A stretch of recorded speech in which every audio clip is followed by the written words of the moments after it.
আসসালামু আলাইকুম। সংবাদে আপনাদের সবাইকে স্বাগত জানাচ্ছি। আমি ফিরোজ তোহা। শুরুতেই সংবাদ শিরোনাম। বাংলাদেশের সর্বশেষ গুরুত্বপূর্ণ আপডেট সংবাদ আপনাকে স্বাগত। শুরুতেই সংবাদ শিরোনাম, পরে বিস্তারিত। শুরুতেই জানাবো, জুলাই গণঅভ্যুত্থানে যোদ্ধাদের জন্য হেলথ কার্ড বিতরণ কার্যক্রমের উদ্বোধন। জুলাই গণঅভ্যুত্থানে আহত যোদ্ধাদের সারা দেশের সকল সরকারি হাসপাতালে বিনামূল্যে চিকিৎসা সেবা নিশ্চিত করতে স্বাস্থ্য মন্ত্রণালয়ের হেলথ কার্ড বিতরণ কার্যক্রমের উদ্বোধন করেছেন প্রধান উপদেষ্টা অধ্যাপক ড. মোহাম্মদ ইউনূস। এরপর জানাবো, মসজিদের মাইকে ঘোষণা দিয়ে ছাত্রদলের দুই গ্রুপের সংঘর্ষ নিয়ন্ত্রণে সেনাবাহিনী। পাবনার বেড়ায় ছাত্রদলের মিছিল থেকে দুই গ্রামবাসীর মধ্যে ব্যাপক সংঘর্ষের ঘটনা ঘটেছে। 2 ঘণ্টাব্যাপী এই সংঘর্ষ নিয়ন্ত্রণে পুলিশ ব্যর্থ হলে সেনাবাহিনীর তৎপরতায় পরিস্থিতি নিয়ন্ত্রণে আসে। এতে অন্তত 30 জন আহত হয়েছে। জানাবো, বিএনপি কারো ধমকে চেপে যাওয়া দল নয়। বিএনপি চেয়ারপারসনের উপদেষ্টা ও পাবনা জেলা বিএনপির আহ্বায়ক হাবিবুর রহমান হাবিব বলেছেন, শহীদ প্রেসিডেন্ট জিয়াউর রহমানের হাতে গড়া সংগঠন বাংলাদেশ জাতীয়তাবাদী দল বিএনপি দীর্ঘ আন্দোলন সংগ্রামের ইতিহাস রয়েছে। বিএনপি লড়াই সংগ্রাম করে টিকে থাকা দল। বিএনপি কারো ধমকে চেপে যাওয়া দল নয়। এদিকে নতুন রাজনৈতিক দল নিয়ে বিচলিত হওয়ার কিছু নেই বললেন তারেক রহমান। দেশের প্রয়োজনে নতুন রাজনৈতিক দল সৃষ্টি হবে, এটি একটি গণতান্ত্রিক রীতিনীতি। এতে বিচলিত হওয়ার কিছু নেই বলে মন্তব্য করেছেন বিএনপির ভারপ্রাপ্ত চেয়ারম্যান তারেক রহমান। জানাবো, বাধ্যতামূলক অবসরে পুলিশের 3 অতিরিক্ত মহাপরিদর্শক। বাধ্যতামূলক অবসরে পাঠানো হয়েছে পুলিশের 3 জন অতিরিক্ত মহাপরিদর্শককে। অতিরিক্ত আইজিপি পদমর্যাদার তারা স্বরাষ্ট্র মন্ত্রণালয়ের জ্যেষ্ঠ সচিব নাসিমুল গনি সই করা পৃথক 3টি প্রজ্ঞাপনে এই কর্মকর্তাদের চাকুরি থেকে অবসরে পাঠানোর বিষয়টি জানানো হয়েছে। এবং সর্বশেষ জানাবো, খুলনায় শীর্ষ সন্ত্রাসী আজিম শো গ্রেপ্তার 5। খুলনার চানমারি রূপসা লবণচড়া এলাকায় আতঙ্ক এবং খুলনা মেট্রোপলিটন পুলিশ কেএমপির তালিকাভুক্ত শীর্ষ সন্ত্রাসী নূর আজিমকে গ্রেপ্তার করেছে পুলিশ। এ সময় আরও 4 জনকে আটক করা হয়েছে। গতরাতে কেএমপির গোয়েন্দা বিভাগের একটি দল রাজধানীর বিভিন্ন এলাকা থেকে তাদের গ্রেপ্তার করে। বর্তমানে নগর গোয়েন্দা বিভাগের একটি কার্যালয়ে তারা আটক রয়েছেন। প্রিয় দর্শক, এতক্ষণ শুনছিলেন সংবাদ শিরোনাম, এবারে বিস্তারিত। তবে তার আগে বন্ধুরা, অনুরোধ থাকবে সংবাদটিতে একটি লাইক দিন। এই চ্যানেলে আপনি নতুন হয়ে থাকলে আমাদের সংবাদটি দেখতে দেখতে চ্যানেলটি সাবস্ক্রাইব করে রাখুন, যাতে করে বন্ধুরা আমাদের পরবর্তী লেটেস্ট আপডেট সংবাদগুলো সবার আগে আপনার কাছে পৌঁছে যায়। কমেন্ট করে আপনার মূল্যবান মতামত জানিয়ে দিন আপনি বিশ্বের কোন দেশ থেকে বা বাংলাদেশের কোন স্থান থেকে আমাদের সংবাদটি দেখছেন এবং শুনছেন। এবারে বিস্তারিত। জুলাই গণঅভ্যুত্থানে যোদ্ধাদের জন্য হেলথ কার্ড বিতরণ কার্যক্রমের উদ্বোধন।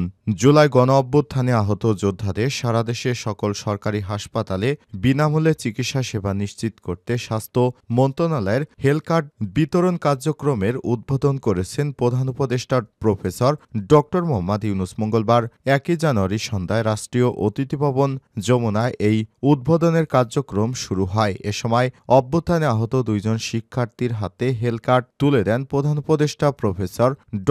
মোহাম্মদ ইউনূস। অভ্যুত্থানের এই 2 যোদ্ধা হলেন নরসিংদী ইউনাইটেড কলেজ শিক্ষার্থী ইফাত হোসেন ও ঢাকা বিশ্ববিদ্যালয়ের দুর্যোগ ব্যবস্থাপনা বিভাগের শিক্ষার্থী ইসরাত জাহান ইমু। গত বছরে 19 জুলাই আন্দোলনের সময় নরসিংদীতে পুলিশের গুলিতে 2 চোখের দৃষ্টিশক্তি হারান ইফাত। তিনি এখনও এক চোখে দেখতে পান না। অপরদিকে 15 জুলাই ঢাকা বিশ্ববিদ্যালয়ের এক এলাকায় নারী শিক্ষার্থীদের উপর নিষিদ্ধ ঘোষিত ছাত্রলীগের হামলায় গুরুতর আহত ইসরাত বর্তমানে বিএসএমইউতে চিকিৎসাধীন অবস্থায় রয়েছেন। তাদের 2 জনের সঙ্গে কথা বলে চিকিৎসা সেবা ও অন্যান্য বিষয়ে খোঁজ নেন প্রধান উপদেষ্টা। স্বাস্থ্য মন্ত্রণালয় জানায়, জুলাই গণ অভ্যুত্থানে আহত যোদ্ধাদের মধ্যে প্রতি সপ্তাহে নির্দিষ্ট জেলায় হেলথ কার্ড বিতরণ করা হবে। এ সময় জাতীয় চক্ষু বিজ্ঞান ইনস্টিটিউটের মহাপরিচালক প্রফেসর খায়ের আহমেদ চৌধুরী প্রধান উপদেষ্টাকে চিকিৎসা কার্যক্রম সম্পর্কে অবহিত করেছেন। এখন পর্যন্ত চক্ষু বিজ্ঞান ইনস্টিটিউটের 1074 জন চিকিৎসা নিয়েছে। তাদের মধ্যে 39 জনের 2 চোখ চিরতরে নষ্ট হয়ে গেছে, প্রায় 450 জনের 1 চোখ ক্ষতিগ্রস্ত হয়েছে। এ সময় তিনি জানান, চোখের ইনজুরির জন্য প্রায় 650 অপারেশন করা হয়েছে। এর মধ্যে দ্বিতীয় ধাপে 300-এর বেশি রেটিনা সার্জারি করা হয়েছে।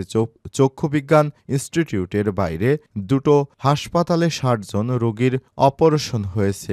কোনো রোগীর তৃতীয় ধাপে অপারেশন প্রয়োজন পড়েছে বলে জানান তিনি। এ সময় তিনি আরও জানান, এখন পর্যন্ত চীন, ফ্রান্স, নেপাল, যুক্তরাষ্ট্র থেকে চিকিৎসকেরা চক্ষু বিজ্ঞান ইনস্টিটিউট পরিদর্শন করেছেন এবং যে প্রক্রিয়ায় চিকিৎসা দেওয়া হচ্ছে তাতে চিকিৎসকেরা সন্তোষ প্রকাশ করেছেন। মসজিদের মাইকে ঘোষণা দিয়ে ছাত্রদলের 2 গ্রুপের সংঘর্ষ নিয়ন্ত্রণে সেনাবাহিনী। পাবনার বেড়ায় ছাত্রদলের মিছিল থেকে 2 গ্রামবাসীর মধ্যে ব্যাপক সংঘর্ষের ঘটনা ঘটেছে। 2 ঘণ্টাব্যাপী চলা সংঘর্ষ নিয়ন্ত্রণে পুলিশ ব্যর্থ হলে সেনাবাহিনীর তৎপরতায় পরিস্থিতি নিয়ন্ত্রণে আসে। সংঘর্ষে অন্তত 30 জন আহত হয়েছে। বুধবার 1 জানুয়ারি দুপুরের দিকে বেড়াবাজার এলাকায় কাদের ডাক্তারের মোড়ে এই ঘটনা ঘটে। পুলিশ ও স্থানীয় একাধিক সূত্রের সঙ্গে কথা বলে জানা গেছে, ছাত্রদলের 46তম প্রতিষ্ঠা বার্ষিকী উপলক্ষে বেড়ায় বেশ কয়েকটি মিছিল বের হয়। 2 পক্ষের 2 দিক থেকে আসা মিছিল দুটি কাদের ডাক্তারের মোড়ে এসে পৌঁছালে হালকা ধাক্কা লাগাকে কেন্দ্র করে 2 গ্রুপের মধ্যে সংঘর্ষ বাধে। এরপর মসজিদের মাইকে মাইকিং করে উপজেলার পৌর এলাকার 2টি গ্রামে মাইক দিয়ে ঘোষণা করে আবারও নতুন করে সংঘর্ষে জড়ায় তারা।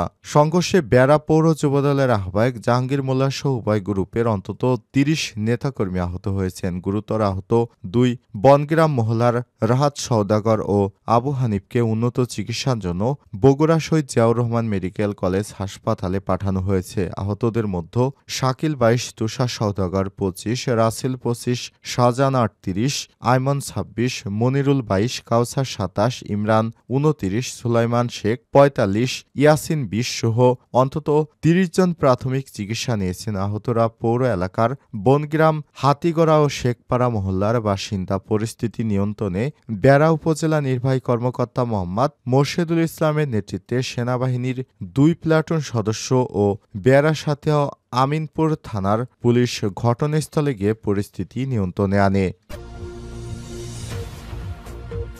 বিএনপি কারো ধমকে চেপে যাওয়া দল নয়। বিএনপি চেয়ারপারসনের উপদেষ্টা ও পাবনা জেলা বিএনপির আহ্বায়ক হাবিবুর রহমান হাবিব বলেছেন, শহীদ প্রেসিডেন্ট জিয়াউর রহমানের হাতে গড়া সংগঠন বিএনপি কারো হুমকি ধামকিতে চেপে যাওয়া কোনো রাজনৈতিক সংগঠন নয়। আজ ছাত্রদলের 46তম প্রতিষ্ঠা বার্ষিকী উপলক্ষে আয়োজিত পথসভায় প্রধান অতিথির বক্তব্যে তিনি এসব কথা বলেছেন। তিনি বলেন, জুলাই অভ্যুত্থানকে পুঁজি করে যারা নিজের পকেট ভারী করা ষড়যন্ত্রে ব্যস্ত তাদের পরিষ্কার করে বলতে চাই, আগামী জাতীয় নির্বাচনে জনগণের আস্থা অর্জনের মাধ্যমে বিএনপি সর্বোচ্চ ভোটে রাষ্ট্র ক্ষমতার আসনে আসবে, তাই কোনো ষড়যন্ত্রই কাজে আসবে না। উপজেলার ছাত্রদলের সাবেক সভাপতি ইমরুল কায়েস সুমনের সভাপতিত্বে এবং সাবেক সাধারণ সম্পাদক তানভীর হাসান সুমন ও পাবনা জেলা ছাত্রদলের সহসভাপতি রফিকুল আলম নয়নের যৌথ সঞ্চালনায় সভায় আরও বক্তব্য দেন পাবনা জেলা ছাত্রদলের সভাপতি আমিনুল ইসলাম। নতুন রাজনৈতিক দল নিয়ে বিচলিত হওয়ার কিছু নেই তারেক রহমান।